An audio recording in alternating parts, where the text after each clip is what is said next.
I want to provide my students with the best resources possible. And I want to be able to teach them about the punch. You have to be able to take a punch. You have to be able to be willing to take it, to be willing to give it, and most importantly, you have to be willing to recover from it.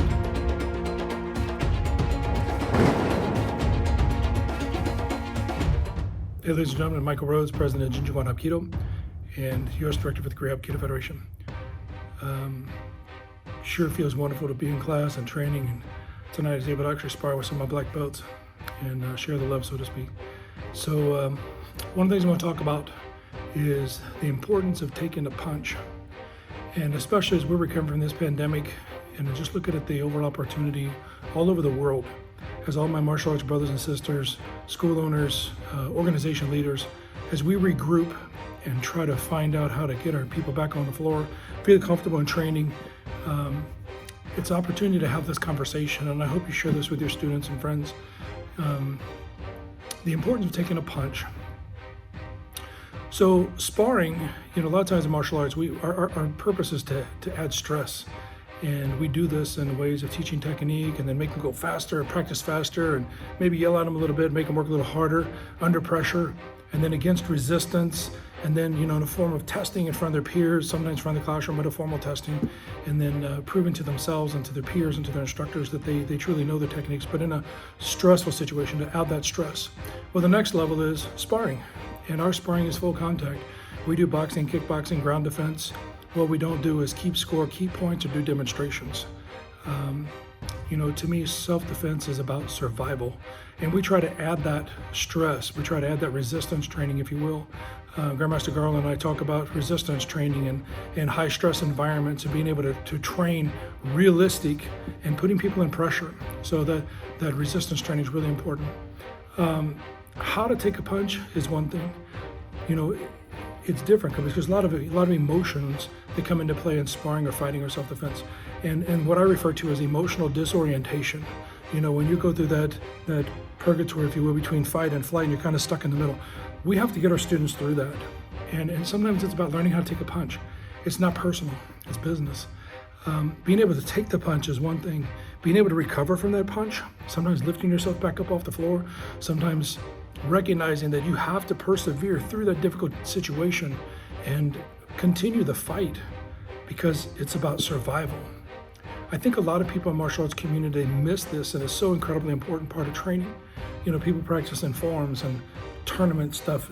That's great as far as a sport, but realistic self-defense, I think there's a lot of people walking around with a very big false sense of security. So if you're not training full contact as instructors, you really should start working it in with your black belts and turning it up a little bit.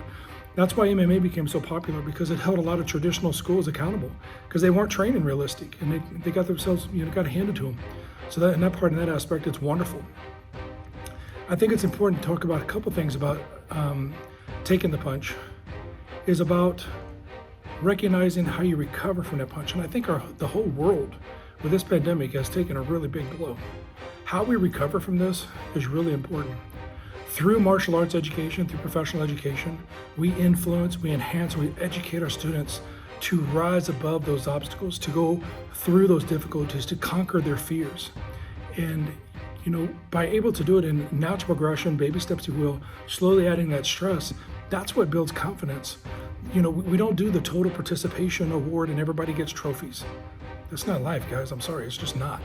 And we're supposed to be that thick-skinned, hard-trained, highly disciplined, extremely motivated, passionate people to bring out the very best in others. And that's my personal goal. I want to provide the resources to people so they can be their very best, whether it be for me, through Korea, through Korea Aikido Federation, Jinjiwan, whatever it is. I want to provide my students with the best resources possible. And I want to be able to teach them about the punch. You have to be able to take a punch. You have to be able to be willing to take it, to be willing to give it, and most importantly, you have to be willing to recover from it. And as we do recover from this big blow, I would just encourage anyone, if you're hesitant about getting back in sports or some of the intramural sports that's taking place and this kind of stuff, find a reputable martial arts school. Find a qualified professional instructor who really has a very good background and a legitimate pedigree, if you will, of traditional and realistic training. find the life skill lessons that are taught through the martial arts systems, through Hapkido specifically, and these values, if you will, about being respectful, about being disciplined, and adding value to the lives and quality of lives of others. And get involved, get on the mat, man, sweat, get this stuff out. It's amazing. I kind of joking with the guys a little bit. Sometimes the next day or two is like, I won. My body doesn't feel like I won too much, but man, does it feel so good to exercise and work out. I try to fight for an hour, a little over an hour sometimes. Sometimes we go for 2 hours, and we just trade out black belts. We just go down the line, and the beautiful thing about that is you train with different strengths and weaknesses and flexibilities and heights and weights, and it really does truly prepare you for a real life situation outside. And then of course, at a higher level, we talk about weapons extraction, retention, and we train firearms training, which I think is a major important component of realistic self-defense. If you guys have questions, please feel free to reach out to me. If you have any comments, again, please reach out to me. This message is just strictly to try to motivate other people during these difficult times, to really encourage you to persevere, and to recover from the punch. We can do it. And really at the end of the day, the cream's going to rise to the top. And I look forward to the challenge. I look forward to surrounding myself with like-minded and professional people to take Jinjinguan Hapkido and the Korea Hapkido Federation to the next level. And I hope to be able to leave a positive footprint, not in the Hapkido community alone, but also in the lives of other people. So this is dedicated to all my brothers and sisters all over the world, all my Hapkido family, Korea Hapkido Federation, Jinjinguan, my seniors, Grandmaster Kim, my mentor and my father. Thank you so much for training me hard, to teaching me about doing the right thing, not being about ego and arrogance and trying to put other people down, but lifting people up.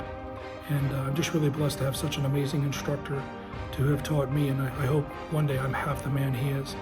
And I hope that I'm able to set a positive example for my students. Guys, I hope this message finds you well. Train hard or go home. Anyways, God bless you. Jinjung.